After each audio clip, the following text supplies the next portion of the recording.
Le surpoids et l'obésité.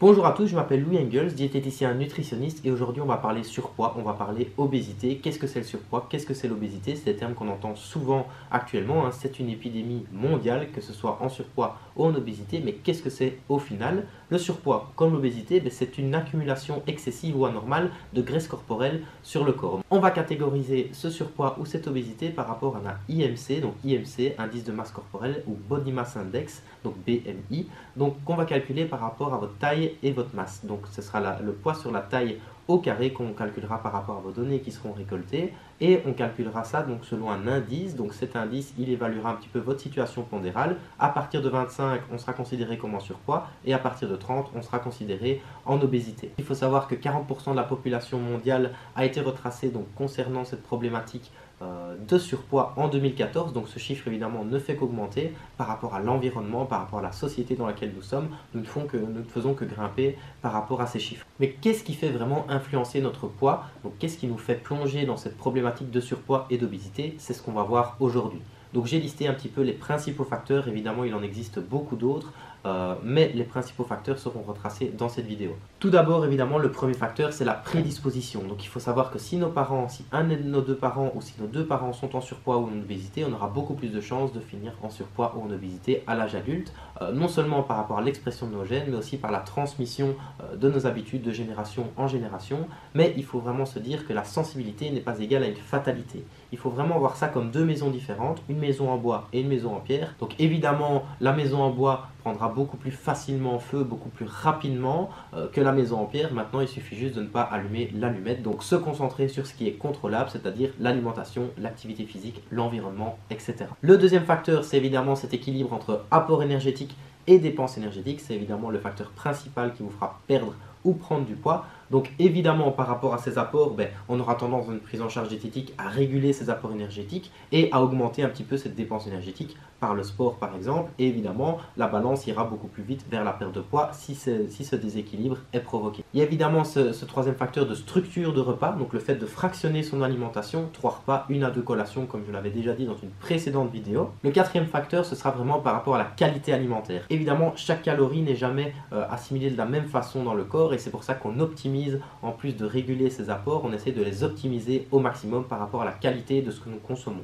Donc tout ce qui est évidemment augmentation de fibres alimentaires, de féculents à index glycémique bas, de vitamines, de minéraux, de protéines de haute valeur biologique, d'acides gras intéressants, essentiels comme les oméga 3, etc. C'est tout un travail qu'on va devoir faire en parallèle de ce rééquilibrage alimentaire. Ensuite, le cinquième facteur, c'est un facteur un petit peu global qui est l'environnement. Évidemment, on sait déjà que l'expression de nos gènes interagit, donc la prédisposition interagit avec cet environnement, donc la transmission d'habitudes de génération en génération, donc des habitudes alimentaires, mais aussi tout ce côté optimisation de son environnement, c'est-à-dire est-ce qu'on est sédentaire, est-ce qu'on travaille debout, est-ce qu'on travaille assis, est-ce qu'on bouge pendant la journée, est-ce qu'on essaie parfois d'aller au travail à vélo, est-ce qu'on essaie d'incorporer des activités physiques régulières dans nos journées, des mini-exercices, des mini-séances, etc. casées dans nos journées, est-ce qu'on essaye de le faire? Toutes ces choses-là évidemment vont interagir avec notre environnement corporel pondéral, mais il y a aussi tout ce qui est gestion du stress. Est-ce qu'on arrive à bien gérer son stress? Est-ce que le stress ne nous fait pas compenser d'une façon alimentaire? Est-ce qu'on arrive à bien gérer notre comportement alimentaire? Tout ce qui est aussi optimisation environnementale, c'est-à-dire toute la venue de fast-food. Évidemment, on sait que s'il y a plus de fast-food dans notre rue, on aura tendance à beaucoup plus en consommer. C'est pareil aussi pour les choses qu'on achète. Évidemment, si en grande surface c'est rempli de cochonneries, on aura tendance à beaucoup plus facilement acheter ces cochonneries. C'est par exemple aussi le fait qu'on nous vende en grande quantité. Si on prend par exemple une bouteille de coca de 2 litres au lieu de 50 centilitres, on aura beaucoup plus de facilité à boire la bouteille de 2 litres plutôt que celle de 50 centilitres. Et évidemment, actuellement, la société suit vraiment cette américanisation, donc le fait de toujours avoir des plus grosses quantités, des choses ultra transformées, etc.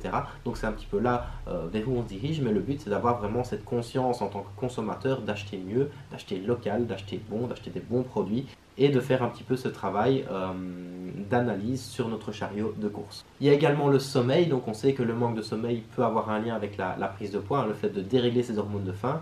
Je vous laisse voir la dernière vidéo aussi sur le manque de sommeil pour l'optimiser au mieux. Et il y a aussi plein d'autres facteurs, le sevrage tabacologique, la flore intestinale, les carences alimentaires, etc. Toutes ces choses-là peuvent évidemment nous faire influencer niveau surpoids, niveau obésité. Donc évidemment, point de vue théorique, on a 5-6 facteurs principaux qui peuvent nous faire influencer en surpoids, en obésité. Le but maintenant, c'est de franchir cette première étape qui est la prise de conscience, donc le fait de faire un petit état des lieux par rapport à où est-ce qu'on en est par rapport à ces facteurs.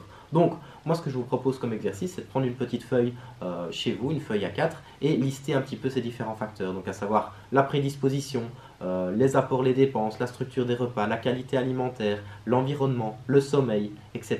Les lister un petit peu et puis s'auto-évaluer, c'est-à-dire prédisposition de 1 à 10. Est-ce que j'ai mes parents qui sont en surpoids, en obésité? Est-ce que j'ai des mauvaises habitudes alimentaires qui ont été transmises par mes parents, etc.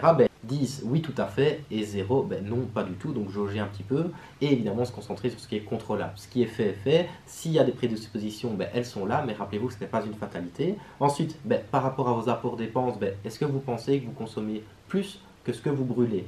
Pourquoi pas un petit peu faire ce travail de réflexion? Oui tout à fait, donc 10 sur 10, et non pas du tout, 0 sur 10, et puis faire les mêmes critères d'évaluation par rapport au reste des facteurs, et voir un petit peu où vous en êtes. Je vais aussi vous laisser un petit lien en description par rapport à votre calcul d'IMC, si vous êtes curieux de voir un petit peu dans quelle fourchette pondérale vous êtes actuellement, donc que ce soit en poids normal, en surpoids, en obésité de classe 2, etc. Donc ça, je vais vous laisser un petit lien dans la description pour faire, pourquoi pas, ce calcul. Et peu importe le point de départ, dites-vous que vous êtes toujours ici dans une démarche positive de changement. Donc le tout, c'est de provoquer ce changement, d'engrainer ce changement pour évidemment vous sentir beaucoup mieux. N'oubliez pas que c'est en se réconciliant avec ces repas qu'on fait le premier pas. Je vous dis à très bientôt. Ciao!